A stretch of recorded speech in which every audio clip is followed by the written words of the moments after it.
গাজল ব্লকের বাবুপুর গ্রাম পঞ্চায়েত হাতছাড়া হলো তৃণমূলের। সিপিএমের প্রতীকে মহাজোটের প্রার্থী হিসেবে পঞ্চায়েত নির্বাচনে জয়লাভ করেছিলেন দীপালি বেসরা। অভিযোগ, দীপালি বেসরাকে তৃণমূল ভয়ে দেখিয়ে দলে যোগদান করেছিল তৃণমূল। ফলে বাবুপুর পঞ্চায়েত তৃণমূলের দখলে যায়। এবার দীপালি তৃণমূল ছেড়ে সিপিএমে যোগ দিলেন। বাবুপুর অঞ্চলের বোলপুকুরিয়া গ্রামে গিয়ে দীপালিকে দলে ফিরিয়ে নেন সিপিএম।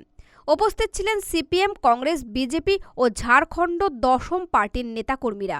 বাবুপুর অঞ্চল আবার মহাজোটের দখলে চলে এলো।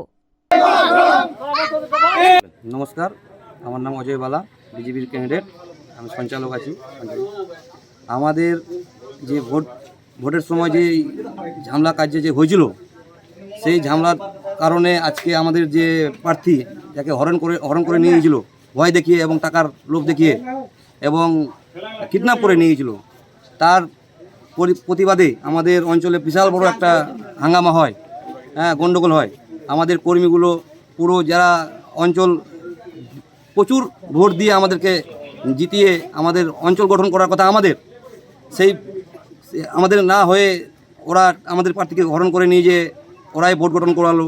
সেই বিশাল বড় কেলেঙ্কারি, চুরি চামারি করে আর কি ভোট গঠনটা করা হয়েছে টিএমসির। তো আমরা চাইছি আজকে যে আমাদের যে এখানে ঘরের মেয়ে ঘরে ফিরলো, আমরা এতে অতি খুশি এবং আমাদের যে দীপালি বেসরা তাকেও আমি ধন্যবাদ জানাই। বাবুপুর গ্রাম পঞ্চায়েত